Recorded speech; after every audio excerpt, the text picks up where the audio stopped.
Welcome back programme ਆਮਨਾ ਸਾਹਮਣਾ ਤੇ ਅੱਜ ਸਾਡੇ ਨਾਲ ਸਾਡੇ ਇਸ ਪ੍ਰੋਗਰਾਮ ਦੇ ਵਿੱਚ ਮੌਜੂਦ ਨੇ ਨਾਮਧਾਰੀ ਸੰਪਰਦਾ ਦੇ ਪ੍ਰਮੁੱਖ ਠਾਕੁਰ ਦਲੀਪ ਸਿੰਘ। ਉਹਨਾਂ ਤੋਂ ਜਾਣਾਂਗੇ ਕਿ ਕਿਵੇਂ ਸਮਾਜ ਦੇ ਵਿੱਚ ਏਕਤਾ ਦੇ ਲਈ ਉਹ ਯਤਨ ਕਰ ਰਹੇ ਨੇ ਤੇ ਉਹਨਾਂ ਦਾ ਸਾਰਥਕ ਹੱਲ ਕੀ ਰਹੇਗਾ। ਏਕਤਾ ਵਾਸਤੇ ਉਹ ਕਿਵੇਂ ਯਤਨਸ਼ੀਲ ਨੇ ਤੇ ਉਹ ਕੀ ਕਰ ਰਹੇ ਨੇ ਜਿਹਦੇ ਨਾਲ ਏਕਤਾ समाज के कायम रह सके। तुसीं हुणे गल कर रहे सी ठाकुर जी के सिख पंथ दे विच एकता वास्ते नेड़ता वधाउण वास्ते असीं यह यतन कीते ने।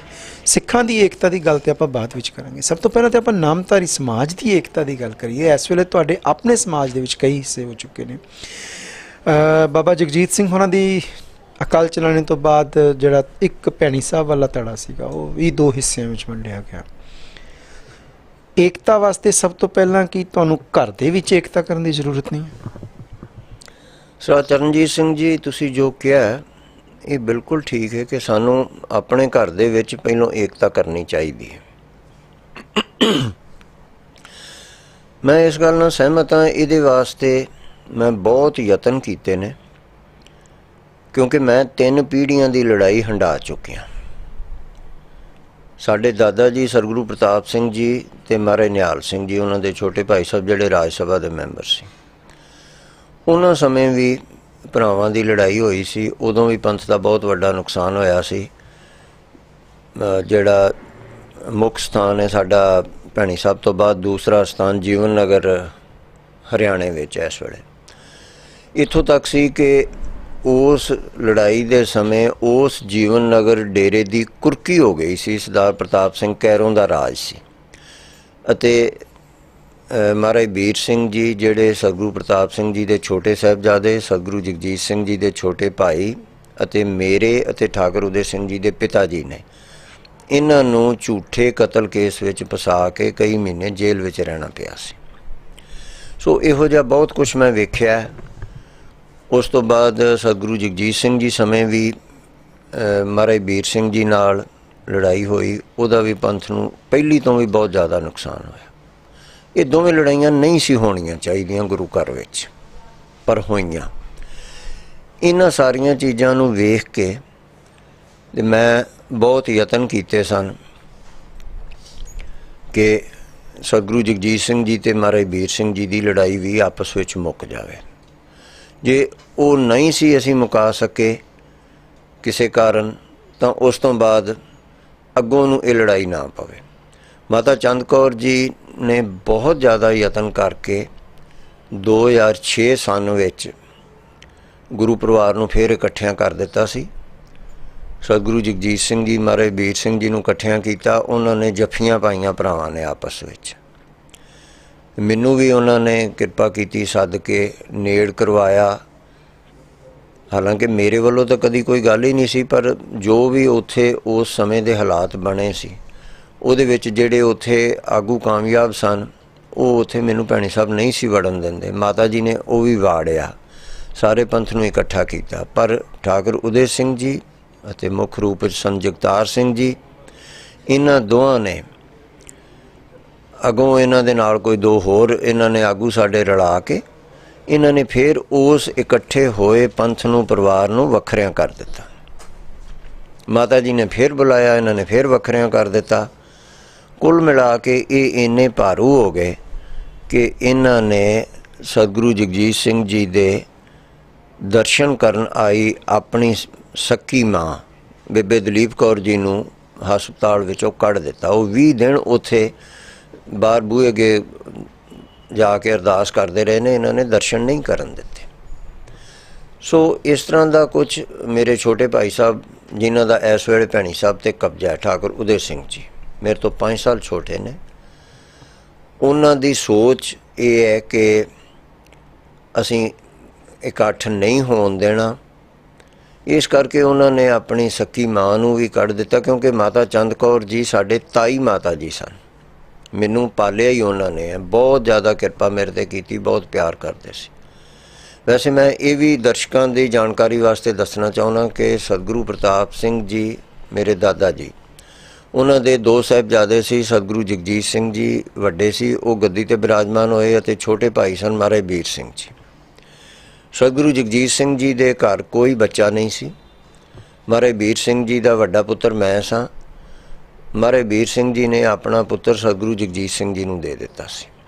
ਤੇ ਸਤਿਗੁਰੂ ਜਗਜੀਤ ਸਿੰਘ ਜੀ ਨੇ ਅਤੇ ਮਾਤਾ ਚੰਦ ਕੌਰ ਜੀ ਨੇ ਬੜੀ ਕਿਰਪਾ ਕੀਤੀ, ਉਹਨਾਂ ਨੇ ਸਾਨੂੰ ਆਪਣੇ ਪੁੱਤਰਾਂ ਵਾਂਗੂ ਹੀ ਪਾਲਿਆ। ਮੇਰੇ ਤੋਂ ਛੋਟੇ ਭਾਈ ਠਾਕੁਰ ਉਦੈ ਸਿੰਘ ਜੀ, ਉਹ 5 ਸਾਲ ਛੋਟੇ ਨੇ, ਉਹਨਾਂ ਨੂੰ ਵੀ ਉਹਨਾਂ ਨੇ ਸੱਚੇ ਪਾਤਸ਼ਾਹ ਜੀ ਨੂੰ ਅਰਪਣ ਕਰ ਦਿੱਤਾ ਸੀ, ਭਾਵ ਦੋਵੇਂ ਬੱਚੇ ਆਪਣੇ ਦੇ ਦਿੱਤੇ ਸੀ। ਬੀਬਾ ਸਾਹਿਬ ਕੌਰ ਜੀ ਜਿਹੜੀ ਸਤਿਗੁਰੂ ਜਗਜੀਤ ਸਿੰਘ ਜੀ ਦੀ ਇੱਕੋ ਇੱਕ ਬੇਟੀ ਹੈ, ਉਹ ਸਾਡੇ ਭੈਣ ਜੀ ਮੇਰੇ ਤੋਂ 10 ਸਾਲ ਛੋਟੇ ਨੇ, ਪਰ ਸਾਡਾ ਸਾਰੇ ਭੈਣ ਭਰਾਵਾਂ ਦਾ ਆਪਸ ਵਿੱਚ ਇੰਨਾ ਪਿਆਰ ਸੀ ਕਿ ਸਾਨੂੰ ਕਦੀ ਕਿਸੇ ਨੂੰ ਇਹ ਚੇਤਾ ਹੀ ਨਹੀਂ ਸੀ ਹੈਗਾ ਕਿ ਅਸੀਂ ਸਕੇ ਨਹੀਂ ਹੈਗੇ।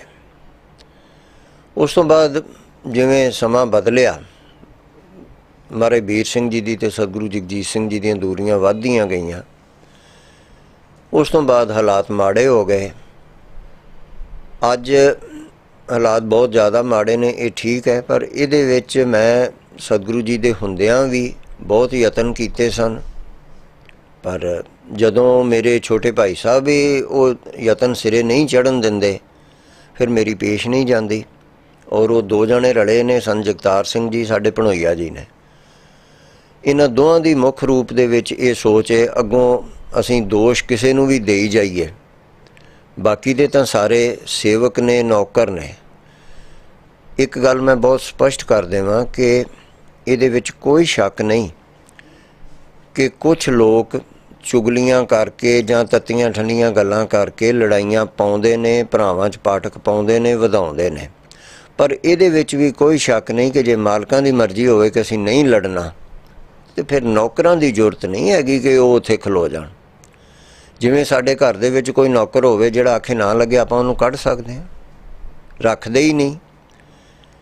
ਇਸੇ ਤਰ੍ਹਾਂ ਜੇ ਇਹਨਾਂ ਦੀ ਮਰਜ਼ੀ ਹੋਵੇ ਤਾਂ ਇਹ ਜਿਹੜੇ ਪਾਠਕ ਪਾਉਣ ਵਾਲੇ ਨੇ ਉਹਨਾਂ ਨੂੰ ਕਿਉਂ ਰੱਖਣ? ਪਰ ਉਹ ਤਾਂ ਆਪ ਕਹਿੰਦੇ ਨੇ ਕਿ ਅਸੀਂ ਏਕਤਾ ਨਹੀਂ ਕਰਨੀ, ਭਾਵੇਂ ਅਸੀਂ ਥੋੜ੍ਹੇ ਰਹਿ ਜਾਈਏ।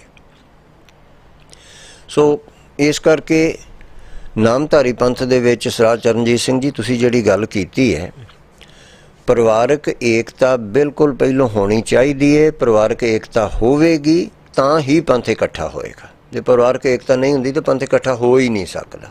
ਤੁਹਾਨੂੰ ਲੱਗਦਾ ਕਿ ਇਹ ਏਕਤਾ ਹੋ ਸਕੇਗੀ? ਜਦੋਂ ਵੀ ਤੁਸੀਂ ਏਕਤਾ ਦੀ ਗੱਲ ਕੀਤੀ, ਉਹ ਤੁਹਾਡੇ ਉੱਤੇ ਹਮਲਾਵਰ ਰੁਖ ਅਖਤਿਆਰ ਕਰਕੇ ਆਏ, ਚਾਹੇ ਉਹ ਰਾਜਨੀਤਿਕ ਦਬਾਅ ਪਾਇਆ, ਚਾਹੇ ਉਹ ਧਾਰਮਿਕ ਦਬਾਅ ਪਾਇਆ, ਚਾਹੇ ਉਹ ਤੁਹਾਡੇ 'ਤੇ ਹਮਲਾ ਕੀਤਾ ਕਿਸੇ ਕਿਸਮ ਦਾ ਵੀ, ਚਾਹੇ ਉਹ ਡਾਂਗਾਂ ਦੇ ਨਾਲ ਜਾਂ ਕਿਰਪਾਨਾਂ ਨਾਲ, ਗੋਲੀਬਾਰੀ ਵੀ ਤੁਹਾਡੇ ਵਿਚਕਾਰ ਹੁੰਦੀ ਸੀ, ਦੋਵਾਂ ਧਿਰਾਂ ਦੇ ਵਿਚਕਾਰ, ਫਿਰ ਵੀ ਤੁਹਾਨੂੰ ਲੱਗਦਾ ਕਿ ਏਕਤਾ ਹੋ ਸਕਦੀ ਹੈ? ਇਹਦੇ ਵਿੱਚ ਕੋਈ ਸ਼ੱਕ ਨਹੀਂ ਕਿ ਏਕਤਾ ਹੋ ਸਕਦੀ ਹੈ।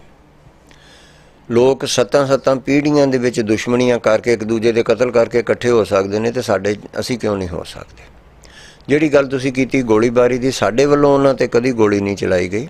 ਉਹਨਾਂ ਵੱਲੋਂ ਏਕਤਾ ਦੀ ਬੇਨਤੀ ਕਰਨ ਆਈ ਸੰਗਤ ਦੇ ਉੱਤੇ ਮਾਰ ਕੁਟਾਈ ਕੀਤੀ ਗਈ।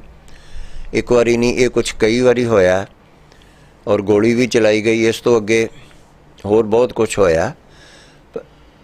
ਜਿਹੜੀ ਗੱਲ ਮੈਂ ਏਕਤਾ ਦੀ ਗੱਲ ਤੁਸੀਂ ਪੁੱਛੀ ਹੈ ਕਿ ਹੋ ਸਕਦੀ ਹੈ, ਤੁਸੀਂ ਸੋਚਦੇ ਹੋ, ਪੌਂਟੀ ਚੱਡਾ ਦੇ 2 ਭਰਾ ਉਹ ਇਕੱਠੇ ਇੱਕੋ ਮੌਕੇ 'ਤੇ ਹੀ ਦੋਵੇਂ ਮਰ ਗਏ, ਤੇ ਅਗਲੇ ਦਿਨ ਹੀ ਉਹਨਾਂ ਦੇ ਦੋਵਾਂ ਪਰਿਵਾਰਾਂ ਨੇ ਇਕੱਠੇ ਹੋ ਕੇ ਆਖਿਆ ਕਿ ਉਹ ਤਾਂ ਇੱਕ ਦੁਰਘਟਨਾ ਹੋ ਗਈ ਸੀ, ਸਾਡਾ ਆਪਸ ਵਿੱਚ ਕੋਈ ਵਿਰੋਧ ਨਹੀਂ, ਦੋਵੇਂ ਪਰਿਵਾਰ ਇਕੱਠੇ ਹੋ ਗਏ।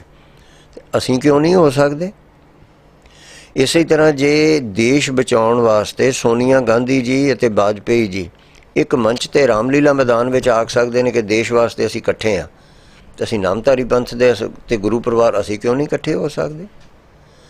ਪਰ ਕਿੱਦਣ ਹੁੰਦੇ ਆ, ਸਮੇਂ ਨਾਲ ਕਦੋਂ ਪਰਿਵਰਤਨ ਆਉਂਦਾ ਹੈ। ਕਈ ਘਟਨਾਵਾਂ ਹੁੰਦੀਆਂ ਨੇ, ਹੋ ਸਕਦੇ ਆ, ਇਹ ਨਹੀਂ ਕਿ ਨਹੀਂ ਹੋ ਸਕਦੇ। ਦੂਸਰੀ ਗੱਲ ਹੈਗੀ ਹੈ ਕਿ ਮੈਂ ਇਹਦੇ ਵਾਸਤੇ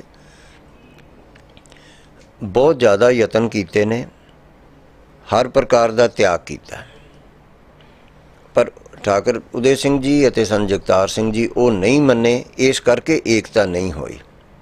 ਨਹੀਂ ਤਾਂ ਸਤਿਗੁਰੂ ਜਗਜੀਤ ਸਿੰਘ ਜੀ ਤੋਂ ਬਾਅਦ ਵੀ ਹਰ ਚੀਜ਼ ਬੜੇ ਸਹੀ ਢੰਗ ਨਾਲ ਅੱਗੇ ਚੱਲ ਸਕਦੀ ਸੀ। ਮਿਸਾਲ ਦੇ ਤੌਰ 'ਤੇ ਜਦੋਂ ਮਾਤਾ ਜੀ ਨੇ ਏਕਤਾ ਕਰਵਾਈ ਸੀ 2006 ਵਿੱਚ, ਉਸ ਤੋਂ ਬਾਅਦ ਮੈਂ ਠਾਕੁਰ ਉਦੈ ਸਿੰਘ ਜੀ ਨੂੰ ਆਪ ਹੱਥ ਜੋੜ ਕੇ ਸੰਤ ਜੀ ਨੂੰ ਵੀ ਕਈ ਵਾਰੀ ਬੇਨਤੀ ਕੀਤੀ ਹੈ ਕਿ ਤੁਸੀਂ ਜਾਣਦੇ ਹੋ 3 ਪੀੜ੍ਹੀਆਂ ਦੀ ਲੜਾਈ ਹੋ ਗਈ, ਆਪਾਂ ਕੀ ਕੱਢਣਾ ਇਹਦੇ ਵਿੱਚੋਂ, ਮੈਨੂੰ ਕੁਛ ਨਹੀਂ ਚਾਹੀਦਾ। ਪਰ ਉਹ ਨਹੀਂ ਮੰਨੇ। ਇਸੇ ਤਰ੍ਹਾਂ ਸੰਗਤ ਨੇ ਵੀ ਬੜੀ ਵਾਰੀ ਬੇਨਤੀ ਕੀਤੀ ਹੈ, ਸਤਿਗੁਰੂ ਜੀ ਦੇ ਹੁੰਦਿਆਂ ਵੀ ਕੀਤੀ, ਉਸ ਤੋਂ ਬਾਅਦ ਵੀ ਕੀਤੀ, ਪਰ ਉਹ ਦੋਵੇਂ ਹਸਤੀਆਂ ਨਹੀਂ ਮੰਨਦੀਆਂ। ਔਰ ਇੱਥੋਂ ਤੱਕ ਹੈ ਕਿ ਮੈਂ ਆਪ ਜੀ ਨੂੰ ਕੀ ਦੱਸਾਂ। ਅੰਮ੍ਰਿਤਸਰ ਵਿੱਚ ਸੰਗਤ ਨੇ ਬੇਨਤੀ ਕੀਤੀ, ਸੰਗਤ 'ਤੇ ਮਾਰ ਕੁਟਾਈ ਹੋਈ ਔਰ ਪਰਚਾ ਵੀ ਝੂਠਾ, ਸੰਗਤ ਏਕਤਾ ਦੀ ਬੇਨਤੀ ਕਰਨ ਵਾਲਿਆਂ 'ਤੇ ਝੂਠਾ ਪਰਚਾ ਕੀਤਾ ਗਿਆ। ਇਸੇ ਤਰ੍ਹਾਂ ਚੰਡੀਗੜ੍ਹ ਦੇ ਵਿੱਚ ਨਾਮ ਜਪਦੀ ਸੰਗਤ ਉੱਤੇ ਹਮਲਾ ਕਰਵਾਇਆ ਗਿਆ। ਪੁਲਿਸ ਨੂੰ ਪਹਿਲੋਂ ਬੇਨਤੀ ਕੀਤੀ ਗਈ ਸੀ, ਪੁਲਿਸ ਤੋਂ ਸੁਰੱਖਿਆ ਮੰਗੀ ਸੀ, ਪੁਲਿਸ ਦੀ ਹਾਜ਼ਰੀ ਵਿੱਚ ਨਾਮ ਜਪਦੀ ਸੰਗਤ ਨੂੰ ਮਾਰਿਆ ਕੁੱਟਿਆ ਗਿਆ। ਕਿਉਂ? ਕਿਉਂਕਿ ਉਹ ਸੰਗਤ ਜਿਹੜੀ ਹੈ ਉਹ ਇਹ ਨਹੀਂ ਸੀ ਚਾਹੁੰਦੀ ਕਿ ਪਾਠਕ ਪਵੇ। ਇਹ ਸਾਰਾ ਕੁਝ ਵੀਡੀਓ ਦੇ ਵਿੱਚ ਵੀ ਕੈਪਚਰ ਕੀਤਾ ਹੋਇਆ। ਇਸੇ ਤਰ੍ਹਾਂ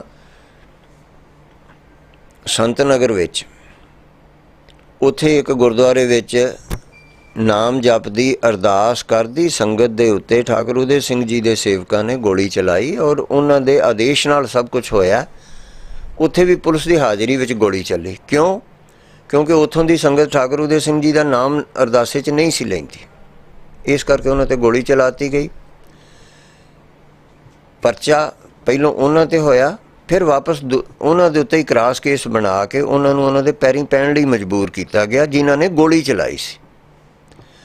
ਸੋ ਇਸ ਤਰ੍ਹਾਂ ਦਾ ਬੜਾ ਕੁਝ ਹੋਇਆ।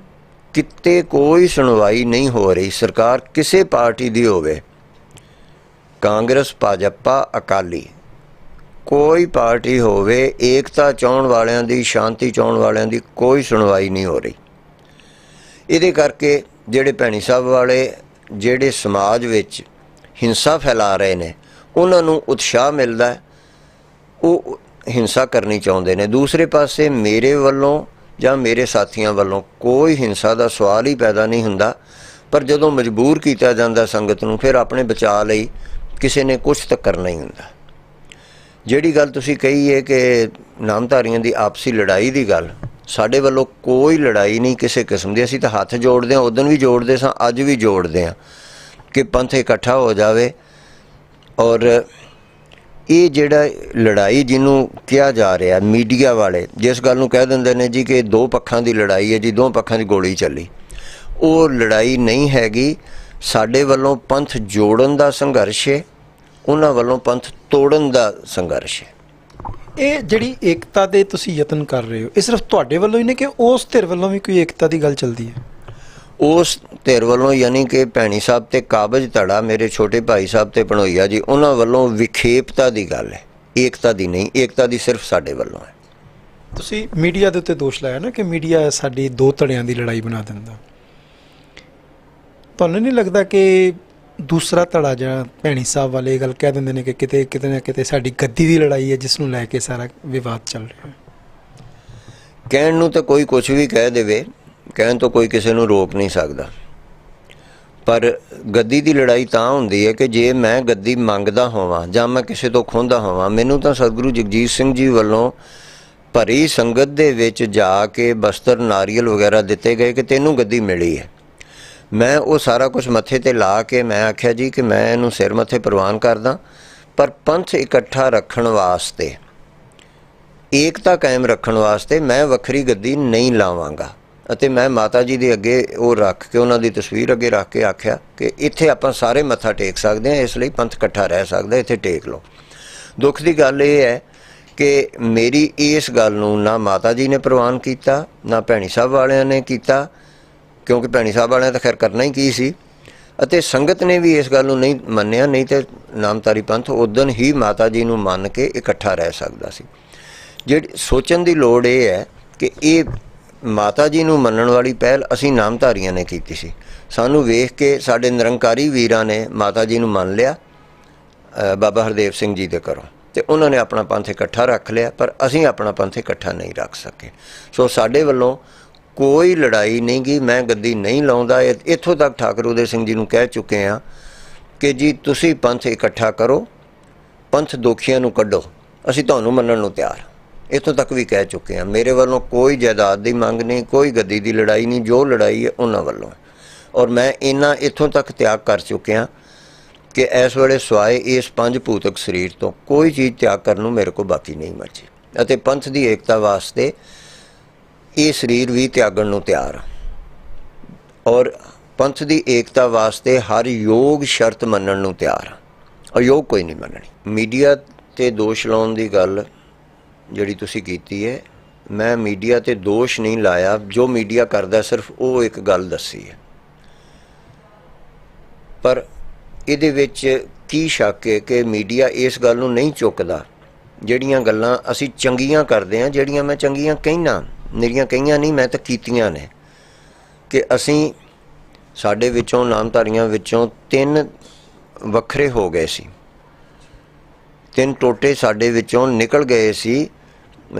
ਸੰਤ ਹਰਨਾਮ ਸਿੰਘ ਜੀ ਕਿਲੇ ਵਾਲਿਆਂ ਨੂੰ ਮੰਨਣ ਵਾਲੇ, ਮਹਾਰਾਜ ਜੰਗ ਸਿੰਘ ਜੀ ਨੂੰ ਮੰਨਣ ਵਾਲੇ, ਸੰਤ ਹੇਲਰਾਂ ਵਾਲਿਆਂ ਨੂੰ ਮੰਨਣ ਵਾਲੇ, ਸੰਤ ਮੋਹਨ ਸਿੰਘ ਜੀ ਦੇ ਸੇਵਕ, ਉਹਨਾਂ ਸਾਰਿਆਂ ਨੂੰ ਮੈਂ ਵਾਪਸ ਬੁਲਾ ਕੇ ਆਪਣੇ ਕੋਲ ਸਟੇਜ 'ਤੇ ਬਿਠਾ ਕੇ ਪੂਰਨ ਸਤਿਕਾਰ ਦਿੱਤਾ ਔਰ ਉਹਨਾਂ ਨੂੰ ਬੇਨਤੀ ਕੀਤੀ ਹੈ ਕਿ ਭਰਾਓ ਆਓ ਇਕੱਠੇ ਹੋਇਆ ਕਰੀਏ, ਆਪਾਂ ਇਕੱਠੇ ਬੈਠੀਏ। ਮੈਂ ਉਹਨਾਂ ਦੇ ਸਮਾਗਮਾਂ ਦੇ ਵਿੱਚ ਜਾਣਾ, ਉਹ ਸਾਰੇ ਮੈਨੂੰ ਪਿਆਰ ਕਰਦੇ ਨੇ, ਅਸੀਂ ਉਹਨਾਂ ਨੂੰ ਬੁਲਾਉਂਦੇ ਹਾਂ, ਉਹ ਸਾਡੇ ਕੋਲ ਆਉਂਦੇ ਨੇ। ਜਦੋਂ ਮੈਂ ਉਹਨਾਂ ਸਾਰਿਆਂ ਨੂੰ ਇਕੱਠਿਆਂ ਕਰ ਲਿਆ ਸੀ ਤੇ ਫਿਰ ਮੈਂ ਆਪਣੇ ਭਰਾ ਨੂੰ ਕਿਉਂ ਨਹੀਂ ਸੀ ਨਾਲ ਬਿਠਾ ਸਕਦਾ? ਉਹ ਨਹੀਂ ਆਉਂਦੇ। ਨਹੀਂ, ਮੈਂ ਇਹ ਗੱਲ ਨਹੀਂ ਕਹਿ ਰਿਹਾ। ਮੇਰਾ ਸਵਾਲ ਇਹ ਹੈ, ਇਹ ਗੱਲ ਬਿਲਕੁਲ ਠੀਕ ਹੈ ਕਿ ਤੁਸੀਂ ਸਿੱਖ ਪੰਥ ਦੇ ਜਿਹੜੇ ਵੱਡੇ ਸਮਾਗਮ ਹੋਏ ਨੇ, ਚਾਹੇ ਦਿੱਲੀ ਫਤਿਹ ਦਿਵਸ ਸੀ ਜਾਂ ਹੋਰ ਵੀ ਸਿੱਖਾਂ ਦੇ ਸਮਾਗਮ ਨੇ, ਉਹਦੇ 'ਚ ਤੁਹਾਨੂੰ ਬਕਾਇਦਾ ਇੱਕ ਸਤਿਕਾਰ ਨਾਲ ਬੁਲਾਇਆ ਜਾਂਦਾ ਔਰ ਇੱਕ ਸਨਮਾਨਯੋਗ ਜਗ੍ਹਾ ਦਿੱਤੀ ਜਾਂਦੀ ਹੈ ਬੈਠਣ ਵਾਸਤੇ। ਮੇਰਾ ਸਵਾਲ ਇਹ ਸੀ ਕਿ ਮੀਡੀਆ ਦੇ ਵਿੱਚ ਜਾਂ ਇਸ ਗੱਲ ਨੂੰ ਇਸ ਢੰਗ ਨਾਲ ਪੇਸ਼ ਕੀਤਾ ਜਾਂਦਾ ਹੈ ਕਿ ਇਹ 2 ਭਰਾਵਾਂ ਦੀ ਲੜਾਈ ਜਿਹੜੀ ਹੈ ਇਹ ਗੱਦੀ ਦੀ ਲੜਾਈ ਹੈ ਔਰ ਇਸ ਲੜਾਈ ਨੂੰ ਸਿਰਫ ਤੇ ਸਿਰਫ ਠਾਕੁਰ ਉਦੈ ਸਿੰਘ ਜੀ ਕੋਲੋਂ ਗੱਦੀ ਲੈਣ ਵਾਸਤੇ ਠਾਕੁਰ ਦਲੀਪ ਸਿੰਘ ਜੀ ਦੇ ਜਿਹੜੇ ਚੇਲੇ ਨੇ ਜਾਂ ਉਹਨਾਂ ਦੇ ਪੈਰੋਕਾਰ ਨੇ, ਉਹ ਇਸ ਗੱਲ ਨੂੰ ਵਧਾ ਚੜ੍ਹਾ ਕੇ ਕਰ ਰਹੇ ਨੇ। ਇਹਦੇ ਬਾਰੇ 'ਚ ਮੈਂ ਤੁਹਾਨੂੰ ਪੁੱਛਿਆ ਸੀਗਾ। ਇਸ ਤਰ੍ਹਾਂ ਜੀ ਕਿ ਜਿਨ੍ਹਾਂ ਨੂੰ ਇਹ ਭੁਲੇਖਾ ਹੈ ਜਾਂ ਉਹ ਜਾਣ ਕੇ ਕਰਦੇ ਨੇ ਕਿ ਅਸੀਂ ਠਾਕੁਰ ਉਦੈ ਸਿੰਘ ਜੀ ਤੋਂ ਗੱਦੀ ਖੋਣੀ ਚਾਹੁੰਦੇ ਹਾਂ, ਉਸ ਸੰਬੰਧੀ ਮੈਂ ਸਪਸ਼ਟ ਕਰ ਦੇਵਾਂ ਕਿ ਜੇ ਗੱਦੀ ਮੈਨੂੰ ਮਿਲੀ ਹੈ ਤਾਂ ਮੈਂ ਗੱਦੀ 'ਤੇ ਨਹੀਂ ਬਹਿੰਦਾ, ਅਤੇ ਅਸੀਂ ਉਹਨਾਂ ਤੋਂ ਗੱਦੀ ਕਿਉਂ ਖੋਣੀ ਚਾਹਾਂਗੇ? ਅਸੀਂ ਉਹਨਾਂ ਦੇ ਪੰਥ ਪਾੜਨ ਵਾਲੇ ਕੰਮ ਕਰਨ ਕਰਕੇ ਉਹਨਾਂ ਨੂੰ ਗੁਰੂ ਨਹੀਂ ਮੰਨਦੇ, ਕੋਈ ਸ਼ੱਕ ਨਹੀਂ, ਉਹਨਾਂ ਨੂੰ ਬਿਲਕੁਲ ਗੁਰੂ ਨਹੀਂ ਮੰਨਦੇ ਔਰ ਇਸ ਕਰਕੇ ਨਹੀਂ ਮੰਨਦੇ ਕਿ ਉਹ ਕਹਿੰਦੇ ਨੇ ਕਿ ਅਸੀਂ ਇੱਕ ਏਕਤਾ ਨਹੀਂ ਕਰਨੀ। ਔਰ ਜਿਹੜੀ ਗੱਲ ਇੱਥੋਂ ਤੱਕ ਜਦੋਂ ਉਹਨਾਂ ਨੂੰ ਇਹ ਕਹਿ ਦਿੱਤਾ ਕਿ ਜੀ ਤੁਹਾਨੂੰ ਗੁਰੂ ਮੰਨਣ ਨੂੰ ਤਿਆਰ, ਇਸ ਤੋਂ ਵੱਡੀ ਗੱਲ ਹੋਰ ਕੀ? ਇਹਦਾ ਮਤਲਬ ਅਸੀਂ ਗੱਦੀ ਖੋ ਰਹੇ ਹਾਂ। ਇਹ ਕਈਆਂ ਨੂੰ ਭੁਲੇਖਾ ਤੇ ਕਈਆਂ ਨੂੰ ਪਤਾ ਹੁੰਦਿਆਂ ਵੀ ਜਾਣ ਕੇ ਗੱਲ ਨੂੰ ਵਧਾ ਚੜ੍ਹਾ ਕੇ ਉਹਨੂੰ ਸਿਰ ਮਸਾਲਾ ਲਾ ਕੇ ਸਵਾਦ ਬਣਾਉਣ ਲਈ ਕੀਤਾ ਜਾਂਦਾ। ਦੂਸਰੀ ਗੱਲ ਹੈਗੀ ਹੈ ਕਿ ਜਿਹੜੀ ਗੱਲ ਮੈਂ ਪਹਿਲਾਂ ਕਹੀ ਹੈ, ਅਸੀਂ ਜੇ ਬਾਕੀ ਸਿੱਖ ਨਾਮਧਾਰੀਆਂ ਦੇ ਵਿੱਚੋਂ ਜਿਹੜੇ ਵੱਖਰੇ ਹੋ ਗਏ ਸੀ ਉਹਨਾਂ ਨੂੰ ਬੁਲਾ ਕੇ ਸਤਿਕਾਰ ਨਾਲ ਆਪਣੇ ਕੋਲ ਬਿਠਾਇਆ। ਇਸੇ ਤਰ੍ਹਾਂ ਮੈਂ ਠਾਕੁਰ ਉਦੈ ਸਿੰਘ ਜੀ ਨੂੰ ਵੀ ਕਿਹਾ, ਸੰਤ ਜਗਤਾਰ ਸਿੰਘ ਜੀ ਨੂੰ ਕਿਹਾ ਕਿ ਜੀ ਤੁਸੀਂ ਆਓ, ਅਸੀਂ ਪੂਰਨ ਸਤਿਕਾਰ ਦੇ ਕੇ ਤੁਹਾਨੂੰ ਆਪਣੇ ਸਮਾਗਮ ਦੇ ਵਿੱਚ ਬਿਠਾਵਾਂਗੇ, ਸਾਡੇ ਕੋਲ ਸੰਗਤ ਜ਼ਿਆਦਾ ਹੈ, ਇਹ ਸੰਗਤ ਵੀ ਤੁਹਾਨੂੰ ਨਮਸਕਾਰ ਕਰੇਗੀ। ਪਰ ਉਹ ਨਹੀਂ ਮੰਨੇ, ਉਹ ਅਸੀਂ ਚੁੱਕ ਕੇ ਧੱਕੇ ਨਾਲ ਤਾਂ ਉਹਨਾਂ ਨੂੰ ਲਿਆ ਨਹੀਂ ਸਕਦੇ। ਇਸ ਤੋਂ ਬਿਨਾਂ ਅਸੀਂ ਕਿਸੇ ਕਿਸਮ ਦੀ ਕਿਸੇ ਜਾਇਦਾਦ ਵਾਸਤੇ ਕੋਈ ਮੇਰੇ ਵੱਲੋਂ ਕਿਸੇ ਤਰ੍ਹਾਂ ਦਾ ਕੋਈ ਰੌਲਾ ਨਹੀਂ, ਜਦ ਕਿ ਇਹਦੇ ਉਲਟ ਠਾਕੁਰ ਉਦੈ ਸਿੰਘ ਜੀ ਨੇ ਆਪਣੀ ਸੱਕੀ ਮਾਂ ਬੇਬੇ ਦਲੀਪ ਕੌਰ ਜੀ 'ਤੇ ਵੀ ਕੇਸ ਕੀਤਾ ਕਿ ਮੇਰੀ ਮਾਂ ਨੇ ਝੂਠੀ ਵਸੀਅਤ ਬਣਾ ਕੇ ਸਾਡੇ ਤੋਂ ਜਾਇਦਾਦ ਖੋਹ ਲਈ ਹੈ, ਜਦ ਕਿ ਠਾਕੁਰ ਜੀ ਤੇ ਹਜ਼ਾਰਾਂ ਏਕੜ ਦੇ ਮਾਲਕ ਨੇ ਤੇ 40 ਜਾਂ ਥੋੜ੍ਹੇ ਜਿਹੇ ਏਕੜਾਂ ਵਾਸਤੇ ਆਪਣੀ ਮਾਂ ਤੇ ਉਹਨਾਂ ਨੂੰ ਇਹ ਲਿਖਣ ਦੀ ਕੀ ਲੋੜ ਸੀ। ਇਸੇ ਤਰ੍ਹਾਂ ਠਾਕੁਰ ਜੀ ਨੇ ਹੋਰ ਵੀ ਆਪਣੀ ਸੱਕੀ ਮਾਂ ਨਾਲ ਬਦਸਲੂਕੀ ਕੀਤੀ ਹੈ ਔਰ ਅੱਜ 4 ਸਾਲ ਹੋ ਗਏ ਨੇ ਉਹਨਾਂ ਨੂੰ ਗੱਦੀ 'ਤੇ ਕਬਜ਼ਾ ਕੀਤਿਆਂ ਨੂੰ। ਅੱਜ ਤੱਕ ਆਪਣੀ ਸੱਕੀ ਮਾਂ ਬੇਬੇ ਦਲੀਪ ਕੌਰ ਜੀ ਨੂੰ ਕਿਤੇ ਵੀ ਆਪਣੇ ਸਮਾਗਮ ਦੇ ਵਿੱਚ ਉਹਨਾਂ ਨੇ ਨਹੀਂ ਆਉਣ ਦਿੱਤਾ। ਇਹੋ ਜਿਹੇ ਕੰਮਾਂ ਤੋਂ ਤੰਗ ਹੋ ਕੇ ਤੇ ਅਸੀਂ ਉਹਨਾਂ ਨੂੰ ਨਹੀਂ ਮੰਨਣ ਨੂੰ ਤਿਆਰ। ਇਹ ਤਾਂ ਸਾਰੀਆਂ ਗੱਲਾਂ ਚੱਲਦੀਆਂ ਰਹਿੰਦੀਆਂ। ਤੁਸੀਂ ਪੂਰੀ ਵਿਸਥਾਰ ਦੇ ਵਿੱਚ ਦੱਸਿਆ ਕਿ ਨਾਮਧਾਰੀ ਪੰਥ ਵਿੱਚ ਏਕਤਾ ਕਿਉਂ ਨਹੀਂ ਹੋ ਸਕੀ, ਸਿੱਖਾਂ ਨਾਲ ਨੇੜਤਾ ਕਿਵੇਂ ਵਧਾ ਰਹੇ ਹੋ ਸਿੱਖਾਂ ਵਾਸਤੇ। ਗੁਰੂ ਨਾਨਕ ਦੀ ਉਸ ਫੁਲਵਾੜੀ ਨੂੰ, ਕਿਉਂਕਿ ਗੁਰੂ ਨਾਨਕ ਦੇ ਨਾਂ ਦੇ ਤਾਂ ਸਾਰੇ ਸਿੱਖ ਆ ਨਾ, ਤਾਂ ਗੁਰੂ ਨਾਨਕ ਦੀ ਫੁਲਵਾੜੀ ਨੂੰ ਬਚਾਉਣ ਵਾਸਤੇ ਤੁਹਾਡੇ ਕੋਲ ਕੀ ਅਜਿਹਾ ਪ੍ਰੋਗਰਾਮ ਹੈ ਜਿਹਦੇ ਨਾਲ ਦੀ ਨਾਲ ਸਮੁੱਚਾ ਪੰਥ ਗੁਰੂ ਨਾਨਕ ਨਾਮ ਲੇਵਾ? ਕਿਉਂਕਿ ਜੇ ਤੁਸੀਂ ਜਿਸ ਤਰ੍ਹਾਂ ਗੱਲ ਕੀਤੀ ਸੋਨੀਆ ਗਾਂਧੀ ਔਰ ਵਾਜਪਾਈ ਜੀ ਇੱਕ ਪਲੇਟਫਾਰਮ 'ਤੇ ਇਕੱਠੇ ਹੋ ਸਕਦੇ ਨੇ, ਰਾਜਨੀਤਿਕ ਕਾਮਨ ਮਿਨੀਮਮ ਪ੍ਰੋਗਰਾਮ ਦੇ ਨਾਂ ਦੇ ਉੱਤੇ ਇਕੱਠੇ ਹੋ ਜਾਂਦੇ ਨੇ, ਅਸੀਂ ਧਾਰਮਿਕ ਲੋਕ ਕਿਸੇ ਇੱਕ ਕਾਮਨ ਮਿਨੀਮਮ ਪ੍ਰੋਗਰਾਮ ਦੇ ਨਾਂ 'ਤੇ ਇਕੱਠੇ ਨਹੀਂ ਹੋ ਸਕਦੇ। ਸਰਦਾਰ ਚਰਨਜੀਤ ਸਿੰਘ ਜੀ, ਤੁਸੀਂ ਜਿਹੜੀ ਗੱਲ ਕੀਤੀ ਹੈ कि सिख पंथ नूं इकट्ठा करन वास्ते तुसीं की कर रहे हो, तुहाडे कोल की प्रोग्राम है। उहदे संबंधी मैं इन्ना की संखेप विच दस्सांगा कि सतगुरु प्रताप सिंह जी ने, मेरे दादा जी ने, उन्होंने गुरु नानक नाम लेवा कॉन्फ्रेंस की सी 1934 ਅਤੇ 35 ਵਿੱਚ। दुख की गल है कि उदों भी मीडिया विचों कुछ अखबारां ने इस चीज़ का विरोध किया सी। उदों सतगुरु प्रताप सिंह जी ने जदों सारिਆਂ ਨੂੰ सद्दिया, उदों बहुत सारे सज्जन समेत मास्टर तारा सिंह जी दे ते सारियां सिख संप्रदावां, उदासी, निर्मले, निहंग सब आए भी सन। उदों कईयां ने ये कहा सी कि असीं भैणी साहब विच, भैणी साहब नामधारियां दा मुख स्थान है और नामधारीए देहधारी गुरु नूं मनदे ने। उन्होंने कहा कि असीं भैणी साहब आवांगे, पर आवांगे तां जे उत्थे गुरु ग्रंथ साहब जी का प्रकाश होवेगा अते अरदास 10 गुरुआं दी होवेगी। सतगुरु प्रताप सिंह जी ने कहा जी कि तुसी आओ, आपां इकट्ठे होइए, तुसी 10 की किहड़ी गल करदे हो, तुसी भावें एक दी अरदास करो, सानूं तां भी कोई समस्या नहीं, पर आपां इकट्ठे हो जाइए। सो उन्हां दीआं सारियां शर्तां मन के भैणी साहब दे विच 10 गुरुआं की अरदास हुंदी रही। गुरु ग्रंथ साहब जी का प्रकाश होया।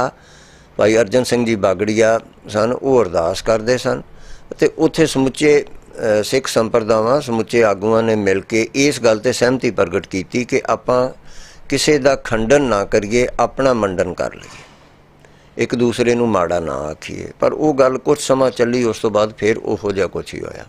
सतगुरु प्रताप सिंह जी ने उदों भी बहुत यतन किए सी। मास्टर तारा सिंह जी अते जथेदार ऊधम सिंह जी नागो के, गुरमुख सिंह जी मुसाफर, जिहड़े इस तरह के आगू सी, उन्होंने भी नेड़ करवाउण दा यतन किया सी। पर वो किसी ने कोई गल एक ने मनी तो दूजे नहीं मनी।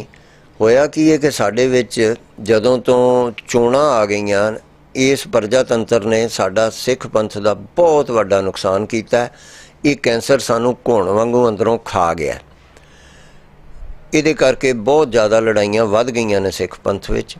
सतगुरु प्रताप सिंह जी ने उदों भी इन्हां नूं सारिआं नूं बेनती कीती सी कि तुसीं आपस विच एक दूसरे नूं माड़ा ना आखो। उन्हां सतगुरु जी दे पूरने पायां ते ही चल के सन 2014 अप्रैल विच असीं भी गुरु नानक नाम लेवा सम्मेलन कीता सी।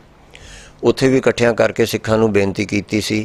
उत्थे भी 10 पातशाहियां दी अरदास होई, गुरु ग्रंथ साहब जी का प्रकाश होया सी अते उत्थे इत्थों तक कि आग्या बई अकाल की भी पढ़िया गया सी, जिहड़ा कि असीं नहीं पढ़दे, पर उत्थे ज्ञानी बलवंत सिंह जी ने वो पढ़िया तो असीं सुन लिया कि बई पंथ इकट्ठा होवे, जिस गल ते हुंदे आ कोई गल नहीं। सो उत्थे गुरु नानक नाम लेवा सम्मेलन जिहड़ा असीं दिल्ली विच कीता सी, उहदे विच जथेदार इकबाल सिंह जी तख्त पटना साहब दे उन्हां भी दर्शन दिते सन। अकाल तख्त साहब वाले, तख्त केसगढ़ वाले, तख्त दमदमा साहब वाले जथेदार जो सुनन विच आया, ये दिल्लियों जाके मुड़ आए सी ते शायद इन्हां नूं मेरे छोटे भाई साहब ने या सन जगतार सिंह जी ने, उन्होंने इन्हां नूं मोड़ दिता सी। क्योंकि असीं ते ठाकुर उदय सिंह जी नूं, सन जगतार सिंह जी नूं, माता जी नूं सब नूं बेनती कीती सी कि आप जी दर्शन दिओ। वो आप भी नहीं आए तो होर भी कईयां नूं उन्होंने रोक दिता। सो साडे वल्लों सतगुरु नानक नाम लेवा सारिआं नूं इकट्ठे करन दा यतन है। मैं सरना जी अते सरदार मनजीत सिंह जी के इन्हां नूं भी कई बारी बेनती कीती है कि दिल्ली दीआं गुरुद्वारा चोणां विच आपां आपस विच ना लड़ीए, सर्बसम्मति करिए। क्योंकि गुरु घर विच सर्बसम्मति होनी चाहिए। आपस विच खिच्चा ताणी, एक दूसरे नूं गालां कढणियां ते इहो जिहे माड़े काम नहीं होने चाहिए।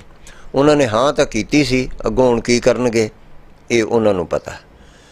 इस तरह करके असीं नामधारीए सारियां सिख संप्रदावां नूं इकट्ठा करन दा यतन कर रहे हैं ताकि सतगुरु नानक सच्चे पातशाह दा प्रचार सारे संसार विच होवे। और साडी नामधारियां दी इच्छा है कि सारा संसार शरधा नाल सतगुरु नानक देव जी नूं अपना गुरु मन्ने। और इहदे वास्ते सारिआं नूं इकट्ठे करन वास्ते मैं एक नारा बनाया सी, सच्चे पातशाह जी दी किरपा नाल गुरु नानक दे सिख हां, असीं सारे एक हाँ। गुरु नानक दे सिख हाँ, असीं सारे एक हाँ। पंथ पाड़ना पाप है, एकता विच प्रताप है। सो इस करके मेरी सारियां दर्शकां नूं बेनती है कि ये नारा पढ़िया करो। ਅਤੇ ਜਿਸ ਰੂਪ ਵਿੱਚ ਵੀ ਹੈਗੇ ਉਹ ਕੇਸਾਧਾਰੀ ਮੋਨੇ ਸਹਿਜਧਾਰੀ ਜੋ ਜਿਸ ਰੂਪ ਵਿੱਚ ਵੀ ਹੈਗੇ ਆ ਜਿਹੜੇ ਜਿਹੜੇ ਸਤਿਗੁਰੂ ਨਾਨਕ ਦੇਵ ਨੂੰ ਮੰਨਦੇ ਆ ਆਪਾਂ ਇੱਕ ਥਾਂ ਤੇ ਇਕੱਠੇ ਹੋ ਜਾਈਏ ਕਿਉਂਕਿ ਗੁਰਬਾਣੀ ਅਨੁਸਾਰ ਇੱਕਾ ਬਾਣੀ ਇੱਕ ਗੁਰ ਇੱਕੋ ਸ਼ਬਦ ਵਿਚਾਰ ਇੱਕੋ ਗੁਰੂ ਸਤਿਗੁਰੂ ਨਾਨਕ ਦੇਵ ਜੀ ਸਾਡਾ ਮੁੱਢ ਅਤੇ ਇੱਕੋ ਬਾਣੀ ਉਹਨਾਂ ਦਾ ਸ਼ਬਦ ਭਾਵ ਉਹਨਾਂ ਦੇ ਬਚਨ ਨੂੰ ਵਿਚਾਰ ਕੇ ਮੰਨਣਾ ਇਹੋ ਹੀ ਸਿੱਖੀ ਦਾ ਮੁੱਖ ਹੈ। ਇਹਨੂੰ ਮੰਨ ਕੇ ਆਪਾਂ ਸਾਰੇ ਇਕੱਠੇ ਹੋ ਜਾਈਏ ਤਾਂ ਕਿ ਸਾਰਾ ਸਿੱਖ ਪੰਥ ਇਕੱਠਾ ਹੋਵੇ। ਇਹ ਸਨ ਨਾਮਧਾਰੀ ਸੰਪਰਦਾ ਦੇ ਪ੍ਰਮੁੱਖ ਠਾਕੁਰ ਦਲੀਪ ਸਿੰਘ। ਅਗਲੇ ਹਫਤੇ ਇੱਕ ਨਵੀਂ ਸ਼ਖਸੀਅਤ ਦੇ ਨਾਲ, ਤਦ ਤੱਕ ਲਈ ਰੱਬ ਰਾਖਾ।